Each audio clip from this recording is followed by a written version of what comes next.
cirer des caresses si de temps en temps il n'y avait pas des gifles. Oui. Tout marche comme ça. Et bien là, comme les hommes, ils regardaient tous dans la même direction, ils n'ont pas vu ce qui se passait dans leur dos. Et les animaux ont recommencé la guerre. Alors les hommes ont arrêté leur paroi et se sont remis à courir dans tous les sens. Et il y a un homme qui s'est dit, mais non, c'est pas possible. À courir comme ça, hein, on se fatigue. Pour une fois qu'on pouvait se reposer, il faut recommencer. Quand on est trop fatigué, on s'arrête de courir et on s'endort. Et quand on s'endort, il recommence. Non, il doit bien y avoir une autre solution que ça. Il faut que je la trouve. Seulement, on ne peut pas bien réfléchir quand on est en train de courir.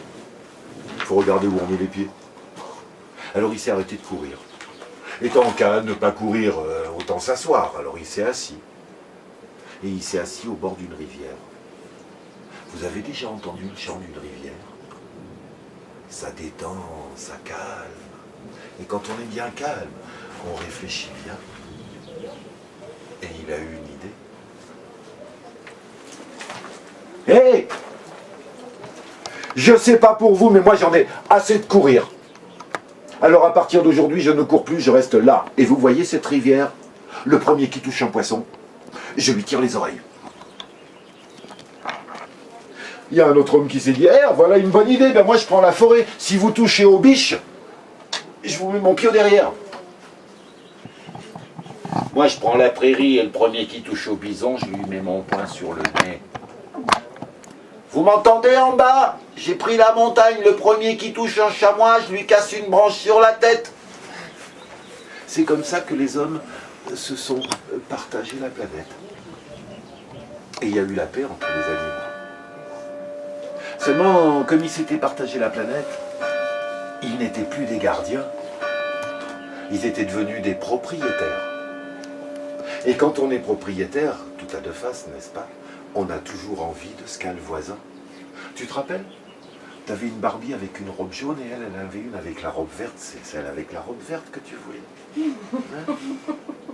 Et toi, tu te rappelles? Quand ta meilleure amie t'a présenté son mari, qui tu voulais épouser? Hein? Voilà. Comment il fait à savoir? C'est toujours comme ça. Eh bien, celui qui gardait la rivière, au bout d'un moment, il en a eu jusque-là de manger du poisson. Il aurait bien mangé de la biche. Mais il avait besoin de ses fesses pour s'asseoir. Du bison. Son nez plaisait aux filles, préférait le garder comme il était. Et puis, le goût du chamois. Est-ce que le goût du chamois mérite de se faire casser une branche sur la tête? Il ne savait pas trop. Alors il a réfléchi. Et en réfléchissant, il s'est rendu compte que personne ne venait toucher les poissons parce que personne ne voulait se faire tirer les oreilles. Alors il s'est levé, il est rentré dans la forêt, il a tiré les oreilles à celui qui gardait les biches et il a pu manger de la biche. Quand les autres ont mieux vu ça, ils se sont dit que c'était une bonne idée. Et je te mets un coup de branche sur la tête pour manger du poisson, et un coup de poing sur le nez pour manger du chamois, et un coup de pied au derrière pour manger du bison, et c'est comme ça que la guerre entre les hommes a commencé. Et la guerre entre les hommes est pire que celle entre les animaux, parce que les hommes ont l'intelligence. Il y en a qui se sont groupés, ils sont devenus copropriétaires pour être plus forts. Il y en a d'autres qui ont inventé des armes. Et ils sont allés tellement loin pour inventer des armes qu'aujourd'hui, tu appuies sur un bouton rouge et à 5000 km de là, tu tues des gens qui ne t'ont jamais rien fait, que tu n'as jamais vu. Et quand il a vu ça, le grand esprit, il s'est dit, mais ce n'est pas possible, ils ont oublié ce que je leur ai enseigné. J'aille parler de paix, pas de guerre. C'est pire qu'avant. Ils n'ont pas pu tous oublier quand même. Alors il a commencé à chercher partout sur le dos de Maquin pour voir s'il y avait des humains qui n'avaient pas oublié ce qu'il avait enseigné. Et plus il cherchait, moins il avait d'espoir de trouver. Et c'est au moment où il n'avait plus d'espoir qu'il a trouvé. Dans une petite clairière, là-haut, derrière le carton, il y avait un tipi, et dans ce tipi, il y avait une grand-mère qui enseignait à son petit-fils ce que le grand esprit nous avait appris pour vivre en paix. Quand il a vu ça, le grand esprit a attendu la nuit, et pendant la nuit, il est allé visiter les rêves de la grand-mère. Et le lendemain, la grand-mère s'est levée et a dit à son petit-fils, « Allez, viens, on s'en va. On va essayer de trouver des copropriétaires qui veuillent bien nous accepter et on pourra leur donner un plus joli nom. On les appellera peuple. Et ils sont partis. Ils ont marché longtemps, très longtemps. Dans certains villages, on leur disait « Va-t'en, sale espion, il n'y a rien à voir pour toi ici ». Dans d'autres, on les insultait. Il y a même des villages où on leur jetait des pierres. Mais ils n'ont jamais abandonné. Et un jour, ils sont arrivés dans un village où les gens ont dit « Oh, ici, il n'y a pas d'animaux. On n'est pas trop embêtés. Par précaution, la moitié d'entre nous garde les enfants au village pendant que l'autre moitié va chercher à manger. On cueille des fruits, des champignons, on ramasse des graines, on déterre des racines. Et le soir, quand on rentre, on partage. Des fois, on mange bien. Des fois, il n'y en a pas assez. Mais 2 bouches de plus ou de moins, ça n'a pas d'importance. Restez avec nous. Ah, puisque vous nous acceptez, moi je vous propose, à partir de demain, vous allez tous chercher à manger, je reste au village pour garder les enfants. Et c'est ce qu'ils ont fait. Le lendemain, tous les adultes sont partis chercher à manger et la grand-mère est restée dans le village avec les enfants. D'habitude, les filles, elles se prennent par la main, elles poussent des cris en sautant et en tournant en rond, elles appellent ça faire la ronde et danser. En fait, elles jouent à écraser les fleurs. Les garçons, ils lancent des pierres aux chats, ils tirent des flèches sur les oiseaux, ils mettent des grenouilles dans le cou des filles. Des fois, les filles tirent les cheveux des garçons. Et des fois, ils jouent même ensemble. Quand ils pensent qu'on ne les regarde pas, ils se mettent tous ensemble à 4 pattes dans la boue. Ben là, non. Les enfants du village ne faisaient pas ça. Ils faisaient tous la même chose. Ils étaient assis et ils écoutaient chanter leur ventre. Et tous les ventres chantaient la même chanson. J'ai faim, j'ai faim, j'ai faim, j'ai faim.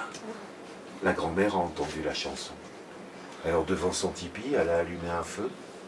Elle a posé une marmite dessus. Là, les enfants, ils se sont regardés en disant « Elle est folle, la mémé. Elle met une marmite à chauffer, il n'y a rien à mettre dedans. » La grand-mère a fait comme si elle n'avait rien entendu. Elle a pris une grande cuillère en bois et elle s'est mise à la tourner dans la marmite vide. Et en même temps, elle a chanté. C'était un beau chant. Mais c'est un chant de femme, j'ai pas pu l'apprendre. En tout cas, c'est sûr que c'était un beau chant parce que quand elle s'est arrêtée de chanter, la marmite était pleine d'une bouillie jaune qui sentait bon, tellement bon que tous les enfants sont venus autour. Et à chacun, avec une mouche, elle leur en a donné dans un morceau d'écorce. Ah!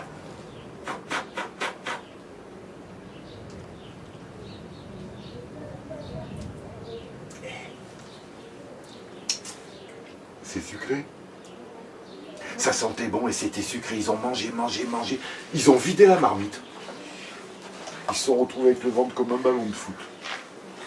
Et les yeux qui se fermaient tout seuls. Au coucher du soleil, quand les adultes sont revenus, tous les enfants dormaient, le ventre bien plein, et ils ont mangé ce qu'ils avaient cueilli. Et ils ont mangé à leur faim. Le lendemain matin, ils se sont levés en disant « Oh, aujourd'hui on est plein de force, on va pouvoir aller plus loin pour en ramener plus !» Et ils sont repartis. Et la grand-mère est restée au village avec les enfants, et elle a sorti sa marmite, et elle a senti chacun. Et les enfants sont venus. Il y avait une fille qui était plus curieuse que les autres. Elle a dit « Grand-mère, qu'est-ce que c'est ?»« Ah, petite fille, ça s'appelle Omini. » Il y avait un garçon, lui, il était plus gourmand que les autres. La grand-mère allait servir un petit, il l'a poussé pour être servi avant.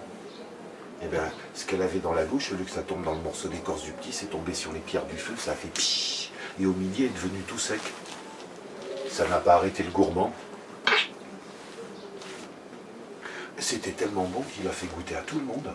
Ils ont vidé la marmite, ils ont passé toute l'après-midi à essayer d'inventer un nom pour ce homini tout sec. Ils l'ont trouvé juste avant de s'endormir. Ils l'ont appelé Bannick. Je crois que par ici on dit galette. Et quand les adultes sont rentrés le soir, ils avaient fait une très grosse cueillette. Et les enfants avaient déjà le ventre plein. Ils ont bien mangé, mais ils n'ont pas pu tout manger. Et quand ils sont repartis le lendemain, la grand-mère a fait Omini et elle a partagé ce qui restait de la cueillette entre les enfants. Ce qui fait que le soir, quand les adultes sont revenus, la marmite n'était pas vide. Et eux aussi ont pu goûter Omini. À partir de ce jour-là, dans le village, on n'a plus jamais eu faim. Il y en avait toujours trop. Alors quand on voyait passer un ancien propriétaire qui se tenait le ventre tellement il avait faim, on me disait « Viens frère, viens manger ». Et il n'a pas fallu longtemps pour qu'on ait même plus besoin de le dire. Ils venaient tout seuls. Ils amenaient leurs enfants, leurs familles, leurs voisins. Une fois la marmite vide, quand la grand-mère a vu ça, le soir, dans son tipi, elle a dit à son petit-fils « Demain, petit-fils, c'est toi qui feras au mini. » Eh grand-mère, tu te moques de moi, je suis un garçon, je ne peux pas chanter ta chanson. Demain, petit-fils, tu n'auras pas besoin de chanter. Moi, je ne serai plus là. Quand il a entendu ça, le petit garçon a compris que sa grand-mère allait l'abandonner. Il est sorti du tipi en courant, il est allé se cacher dans un buisson pour pleurer. Parce que chez nous, quand on est triste, on se cache. Parce que si on montre aux autres qu'on est triste, on les rend tristes. Et si tous les gens deviennent tristes, le monde ne peut pas rester beau. Et pendant qu'il pleurait dans son buisson, il a réfléchi et il a eu une idée. Alors, il a essuyé ses larmes, il s'est dessiné un sourire sur le visage, il est sorti du buisson, l'air très digne, il est rentré dans le tipi, sa grand-mère était là, en train de dormir. Je ne vais pas la quitter des yeux comme ça. Demain matin, quand elle se réveillera, je pourrai la suivre. C'était une bonne idée, hein. Mais il était petit. Il s'est endormi. Et le lendemain matin, quand le soleil l'a réveillé, sa grand-mère n'était plus là. À sa place, il y avait une grande tige verte qui montait jusque-là. Et autour de la tige, il y avait des feuilles toutes plates, toutes longues et pointues qui pendaient de tous les côtés. Et entre la tige et les feuilles, il y avait d'autres feuilles plus claires qui étaient enroulées les unes sur les autres.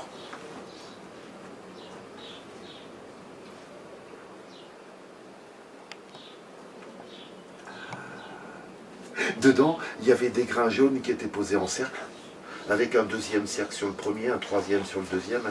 Ça faisait comme une pomme de pin. Il a tout compris. Il a allumé le feu, il a posé la marmite dessus, il a mis de l'eau dedans, il a pris ses pommes, il les a égrenées, il a fait ça tellement vite qu'il y a des grains qui sont tombés par terre, il ne les a même pas ramassés, et il a pris la cuillère en bois et il a tourné aussi longtemps que sa grand-mère chantait, et quand il s'est arrêté, la marmite était pleine de hominy, et il a pu donner à manger à tout le monde. Et le soir, une fois que la marmite était vide, il est rentré dans son tipi, il était fier de lui.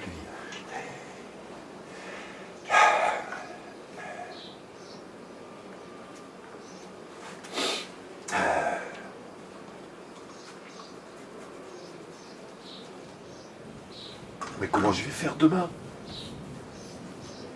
Là, il s'est rappelé ce que sa grand-mère lui disait quand il habitait dans la petite clairière là-haut. Si tu as une question et que tu n'as pas la réponse, du fond du cœur, tu la demandes au grand esprit le plus longtemps possible et il te la donne. Alors, il a posé sa question au grand esprit, le plus fort et le plus longtemps possible, jusqu'à ce qu'il s'endorme. Et le lendemain matin, quand le soleil l'a réveillé, il avait sa réponse. Les grains qui étaient tombés par terre autour de la marmite, chacun était devenu une grande tige avec des feuilles et d'autres épis. Là, il avait tout compris. Il a refait au mini, il y avait tellement d'épis, il a jeté des poignées par terre exprès. Et il y en avait tellement que quand les gens venaient, il leur en donnait en disant « Voilà, tu en jettes une poignée par terre et tu pries le grand esprit du fond de ton cœur jusqu'à ce que tu t'endormes. Et le lendemain, chaque grain t'aura donné une autre plante. » C'est comme ça que Hominy s'est répandu sur le dos de Maca. Par ici, on l'appelle maïs. Et c'est comme ça que les hommes ont compris qu'il valait mieux partager les choses. Ils ont arrêté d'être propriétaires, ils sont redevenus des gardiens, et la paix est arrivée sur la terre. Et quand il y a eu la paix partout, le grand esprit a décidé qu'il ne fallait pas oublier la grand-mère. Alors depuis, en haut de chaque épi, il y a toujours une touffe de cheveux gris.